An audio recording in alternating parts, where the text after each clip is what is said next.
I came to UTC, and that's where I just knew, like, oh man, this is gonna be so great. It's a bigger college, more opportunities. Things weren't really as awesome as I thought it was gonna be.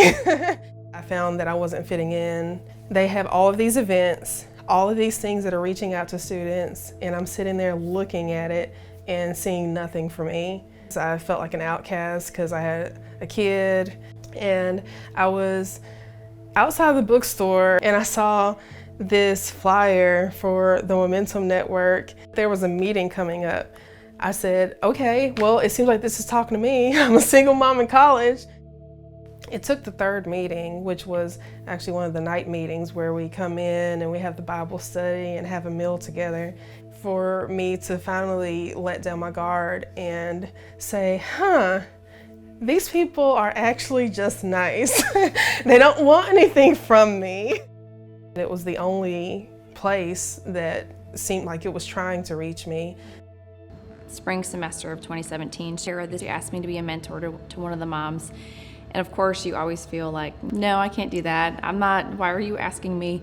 All you really do is just encourage them, and you're there for them through prayer, through text messages, through phone calls, and walking that part of life with them and being there for them as they take the next step into that semester and towards their career. Just seeing what another woman has to go through on their own, it just kind of spoke volumes to me that it's not just one person. You can't do it on your own. It takes a village to help each other. Stephanie was my mentor for a whole semester, and she was actually the person who I was able to connect with every week, and she gave me goals and prayed for me. That made a huge difference in how I connected with other moms and the network. She always was ahead of me and always predicting what I was going to need next, and so that just really stuck with me. Being new parents, we understand how difficult it is raising a child, and doing that as a single mom. I had a lot of single moms in my life too, and just have so much respect for the hardships that they go through. Being a parent in general is not easy, especially when you're trying to finish college and figure out what you're going to do with the rest of your life. If we truly believe in the way the next generation grows up, a lot of single moms out there, and this is an opportunity for us to impact the world in the way that we take care of those single moms who need support. We know that it also takes funds to make this sort of thing happen, and we are blessed to be able to play a part in that by giving. We feel like it's important to give both time and money to Momentum because we as believers feel deeply that we want to be involved. It's also an act of worship to give. We see God come alive when we're able to give financially. And one time I heard this interview from this girl, and they were asking her, like, how did you adopt all these kids and all this stuff, and why do you live in Uganda? And her response was, I'm not doing anything that the gospel doesn't ask me to do. We've started to cultivate the local community and build partnerships. We have such a deeper opportunity to reach more moms, but we can't do it by ourselves. This is something that we're not reinventing the wheel. We're just trying to create safe, stable homes for moms who need it. We know that Chattanooga is a generous city. We know that they care about families, but right now, Chattanooga is not a special place for everyone. Disproportionately, single moms are in poverty. They're facing challenges that most of us, we haven't experienced. Just imagine coming into motherhood with shame, with fear, feeling like you have to do it completely alone. And that's why we have to stand out among all of the noise to say, hey, I know that it is so hard to imagine a life that's different, but we are here. Don't be fearful, be faithful, and we're gonna walk alongside you.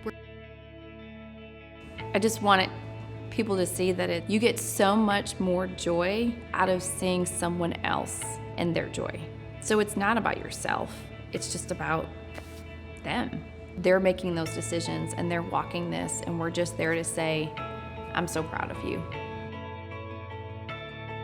Each one of these moms, you're painting a beautiful picture for the mom that comes up behind them to say, this is what success can look like. We know that we're not just helping her, we're helping her children. And so it is such an honor to walk with these moms and to change the face of Chattanooga 2 generations at a time.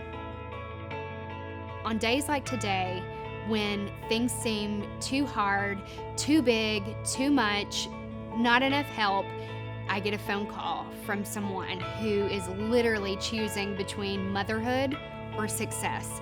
And to hear that someone is facing that decision, because on the one hand, the picture has been painted that if you choose motherhood, you will give up everything that matters to you.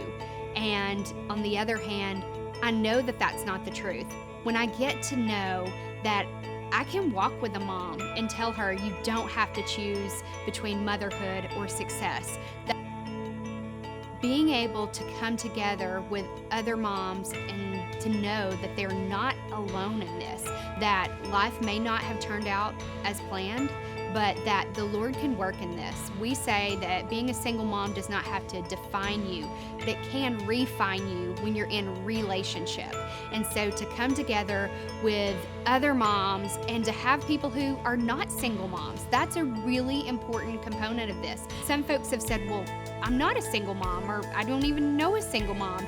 Yet we know that all of us have had seasons in our lives where we may have felt completely alone, and to come alongside someone else and to know, hey, I may not know what you're going through, but I'm here for you.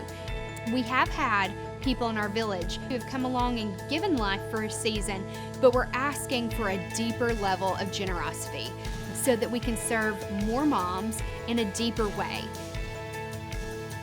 Yeah, this last year would not have been the same or even as positive as it was if it hadn't been for Lonesome Network.